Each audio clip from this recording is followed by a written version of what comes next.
Baik, terima kasih atas waktu dan kesempatan yang telah diberikan kepada kami kelompok 12 untuk mempresentasikan tentang aplikasi keradioaktifan dalam pengawetan pangan, hidrologi, dan industri.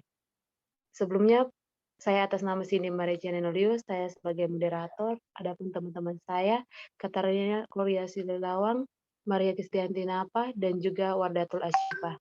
Berikutnya saya serahkan pada pemateri pertama.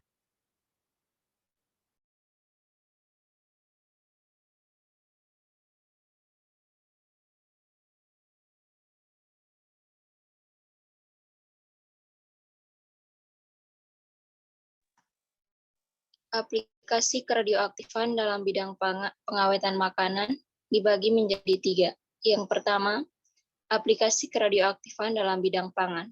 Yang kedua, aplikasi keradioaktifan dalam bidang hidrologi. Dan aplikasi keradioaktifan dalam bidang industri. Slide berikutnya.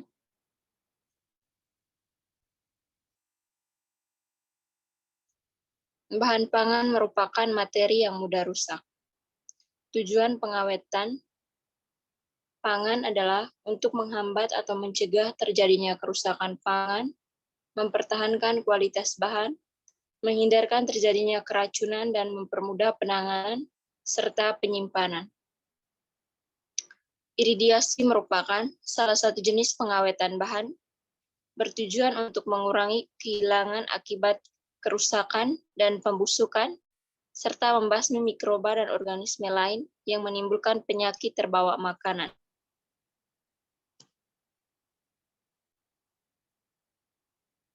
Iridiasi menurut Maha 1985. Iridiasi adalah suatu teknik yang digunakan untuk pemakaian energi radiasi secara sengaja dan terarah. Sedangkan menurut Winarno 1980, iridiasi adalah teknik penggunaan energi untuk penyinaran bahan dengan menggunakan sumber iridiasi buatan. Jenis iridiasi pangan yang dapat digunakan untuk pengawetan bahan pangan adalah radiasi elektromagnetik, yaitu radiasi yang menghasilkan foton berenergi tinggi, sehingga sanggup menyebabkan terjadinya ionisasi dan eksitasi pada materi yang dilaluinya. Contoh radiasi pangion adalah radiasi partikel-partikel alfa, beta, dan gelombang elektromagnetik gamma. Slide selanjutnya.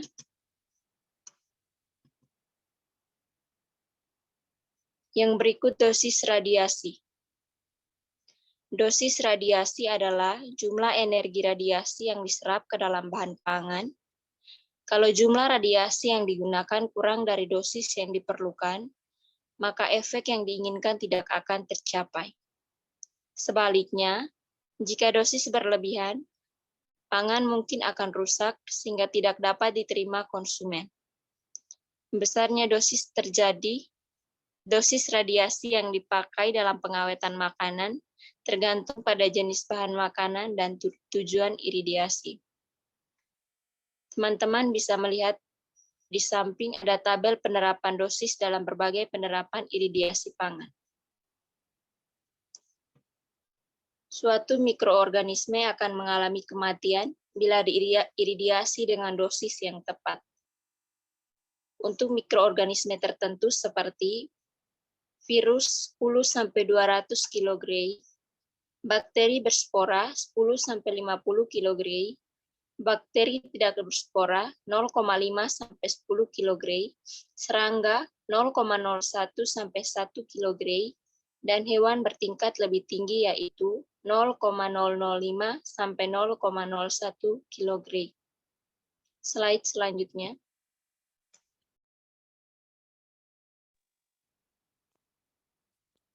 Baik, yang kedua adalah prinsip iradiasi pangan.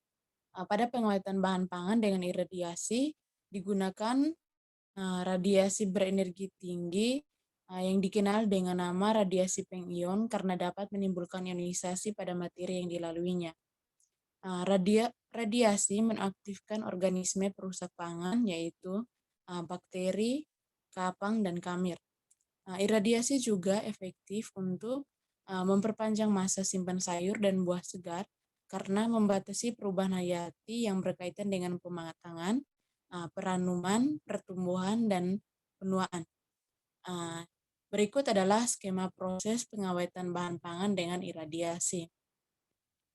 Dari skema tersebut bisa memperlihatkan bahwa sumber radiasi di mana sinar X, sinar gamma, dan berkas elektron mengenai bahan pangan. Nah, apabila hal ini terjadi, maka akan menimbulkan eksitasi, ionisasi, dan perubahan komponen yang ada pada bahan pangan tersebut. Apabila perubahan terjadi pada sel hidup, maka akan menghambat sintesis DNA yang akan menyebabkan proses pembentukan sel baru terganggu dan terjadi efek biologis. Efek inilah yang digunakan sebagai dasar untuk menghambat pertumbuhan mikroorganisme pada bahan pangan. Slide selanjutnya.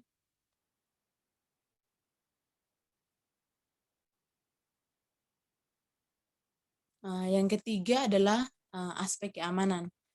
Keamanan pangan iradiasi merupakan faktor terpenting yang harus diselidiki sebelum menganjurkan penggunaan proses iradiasi secara luas. Hal yang membahayakan bagi konsumen bila molekul tertentu terdapat dalam jumlah banyak pada bahan pangan, berubah menjadi senyawa yang toksik, mutagenik, ataupun karsinogenik sebagai akibat dari proses iradiasi.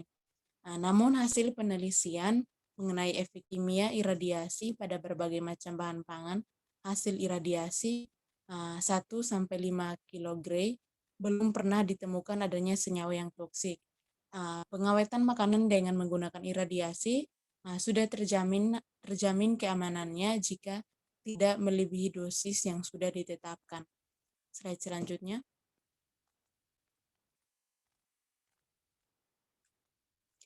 Yang keempat yaitu permasalahan iradiasi pangan. Permasalahan iradiasi pangan dibagi dalam 3 aspek, yaitu yang pertama aspek gizi, di mana masalah gizi pada makanan yang diradiasi ialah kekhawatiran akan adanya perubahan kimia yang mengakibatkan penurunan nilai gizi makanan yang menyangkut perubahan komposisi, protein, vitamin, dan lain-lain.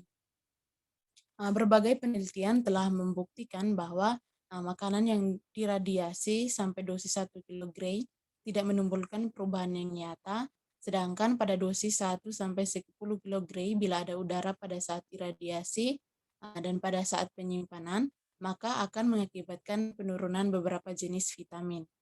Yang kedua yaitu aspek mikrobiologi.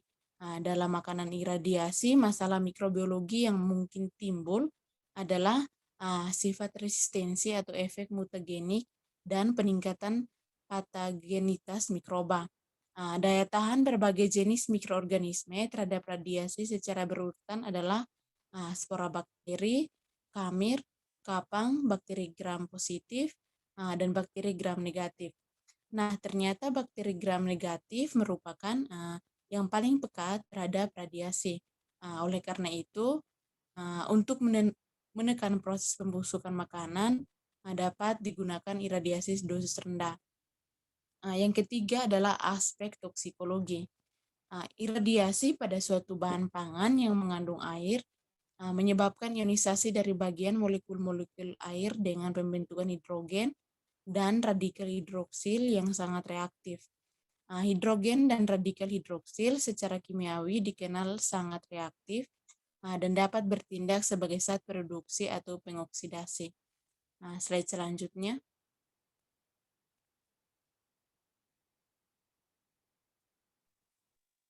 Selanjutnya merupakan legalitas iradiasi.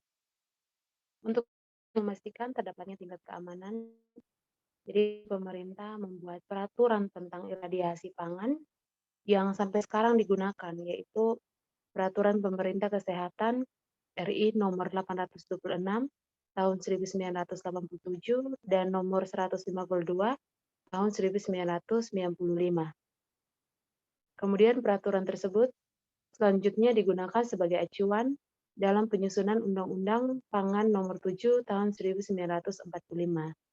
Pangan yang diiradiasi tidak dapat dikenali dengan penglihatan, penciuman, ataupun perabahan.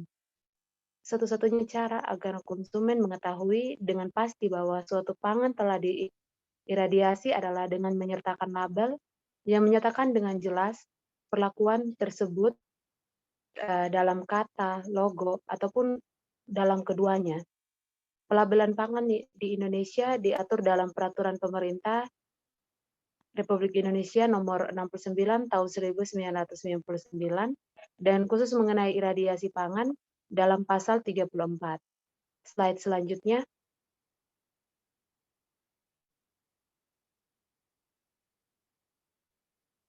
Kemudian kita masuk pada aplikasi keradioaktifan dalam bidang hidrologi. Dalam bidang hidrologi, aplikasi keradioaktifan bertujuan untuk yang pertama pengukuran debit air sungai, yang kedua menentukan arah gerak air tanah, yang ketiga menentukan umur dan asal air tanah, kemudian yang terakhir untuk menentukan kebocoran bendungan. Nah, dalam bidang hidrologi ini, radioisotop yang digunakan sebagai perunut dilepaskan ke lingkungan. Oleh karena itu, radioisotop yang digunakan harus memenuhi beberapa persyaratan, yaitu sebagai berikut. Yang pertama, tidak berbahaya. Maksud kami di sini tidak berbahaya bagi manusia dan makhluk hidup di sekelilingnya. Kemudian jumlah radioisotop yang dilepas ke lingkungan diperhitungkan sedemikian rupa sehingga tidak terjadi pelepasan dalam jumlah yang berlebihan. Kemudian yang ketiga, radioisotop yang digunakan harus dapat larut dalam air. Kemudian yang terakhir, tidak dapat diserap oleh tanah, tanaman maupun organisme hidup lainnya.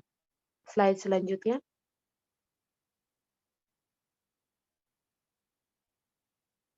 Dalam bidang hidrologi pula, radioisotop tersebut dapat digunakan sebagai perunut dalam berbagai kegiatan.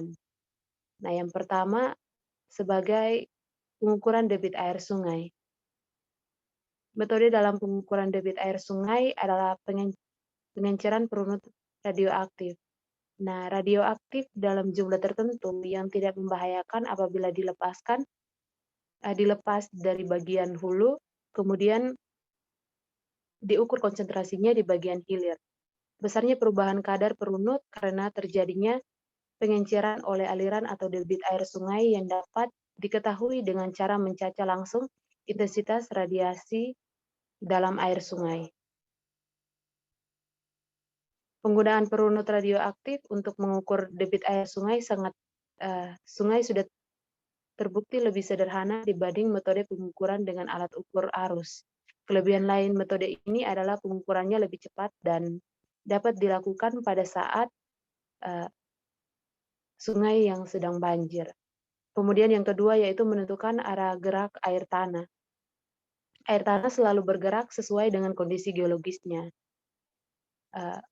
Untuk mengetahui pergerakan air tanah, dapat digunakan metode sumur banyak. Dalam hal ini, radioisotop diinjeksi ke dalam sumur yang berada di tengah-tengah sehingga radioisotop tersebut larut dan tercampur dengan air tanah. Radioisotop ini akan membawa kemana-mana mengikuti arah aliran air tanah. Dengan mencaca air tanah dari sumur-sumur lain yang ada di sekelilingnya, maka arah gerakan air tanah di tempat tersebut dapat ditentukan, yaitu dengan cara mengetahui adanya radioisotop yang terlarut dalam air. Dalam hal ini, radioisotop tersebut hanya akan ditentukan pada air tanah dari sumur-sumur tertentu, yang berarti arah aliran air tanah tersebut menuju ke sumur di mana dalam air tanahnya ditemukan radioisotop yang sebelumnya diinjeksikan. Slide selanjutnya.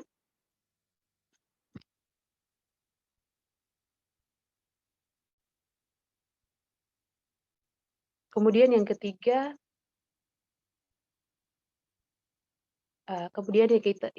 yaitu untuk menentukan umur dan asal air tanah. Jadi dilihat dari kestabilan inti atomnya, isotop-isotop yang ada di alam dapat dibagi menjadi dua, yaitu isotop alam yang bersifat radioaktif atau disebut radioisotop seperti tritium, karbon, dan isotop yang stabil atau tidak bersifat radioaktif seperti deuterium, oksigen, dan karbon. Isotop-isotop alam tersebut selalu terlarut dalam air dan ikut dalam siklus hidrologi sehingga dapat dipakai sebagai perunut alam. Nah, saat ini sudah berkembang pemakaian radioisotop alam yang dapat dipergunakan untuk menentukan umur, asal, dan gerakan dari air tanah. Interaksi antar air yang satu dengan lainnya, kemudian interaksi air laut, dan serta studi pencemaran air laut. Mohon maaf, maksud kami air tanah. Kemudian yang terakhir yaitu untuk menentukan kebocoran bendungan. Metode perunut radioisotop juga dapat dipakai untuk menentukan letak bocoran atau rembesan suatu bendungan atau dam.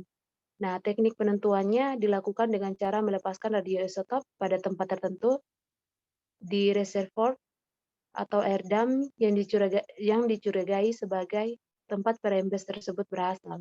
Radioisotop akan larut dan bercampur dengan air sehingga apabila terjadi bocoran pada bendungan, maka air yang telah tercampur dengan radioisotop akan masuk dan bergerak mengikuti arah perembesan. Dengan melakukan pencacahan air yang keluar melalui mata air maupun sumur-sumur pengamatan di daerah rembesan, maka adanya rembesan beserta arah dari rembesan tersebut dapat kita ketahui. Slide selanjutnya.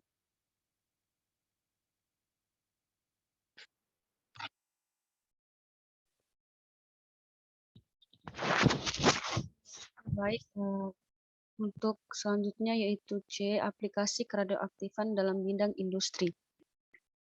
Pemanfaatan teknik radiasi dalam industri akhir ini berkembang sangat pesat, seperti pelapisan permukaan papan kayu dengan iradiasi, analisis aktivasi neutron, penelitian dan pembuatan bahan serta desalinasi air.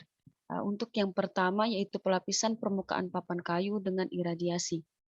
Di Indonesia, Perbatan sejak akhir tahun 1984 telah membangun suatu pilot plant untuk proses pelapisan permukaan papan kayu dengan menggunakan teknologi radiasi berkas elektron. Pilot plant ini menempati sebuah bangunan konstruksi besi berukuran 40 x 18 meter. Dalam bangunan ini terdapat pesawat berkas elektron beam machine 30 keV atau 50 MA.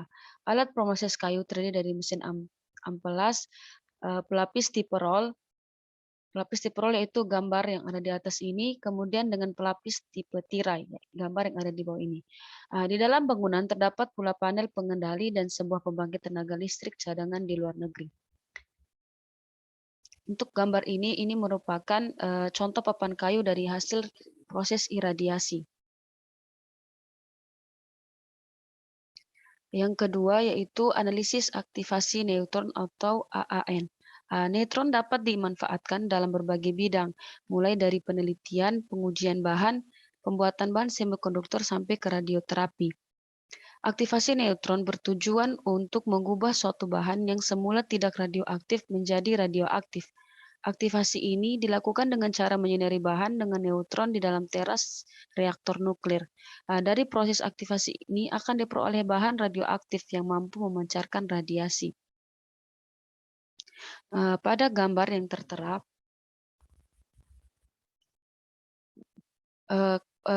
sesuai dengan konsep dasar analisis aktivasi neutron, reaksi tangkapan neutron termal yang berasal dari interaksi antara neutron dengan inti materi.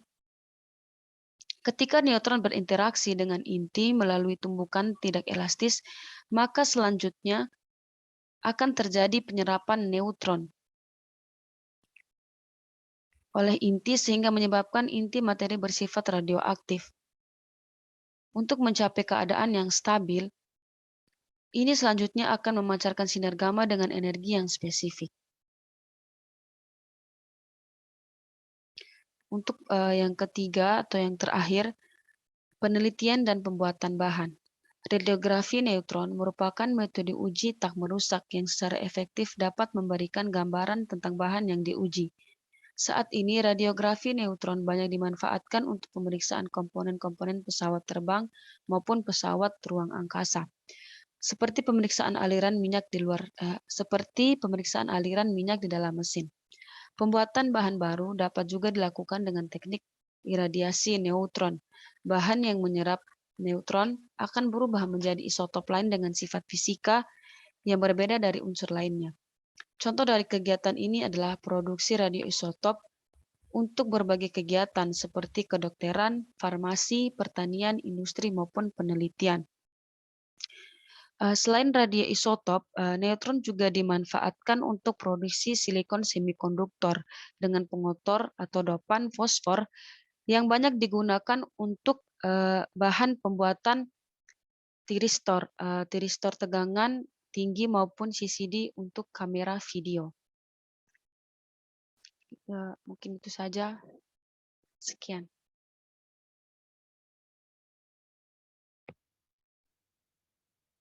Baik, sekian dari presentasi kami. Apabila ada salah dalam ucapan, kami mohon maaf. Untuk teman-teman yang ingin memberikan saran, kritikan, dan pertanyaan, kami persilakan.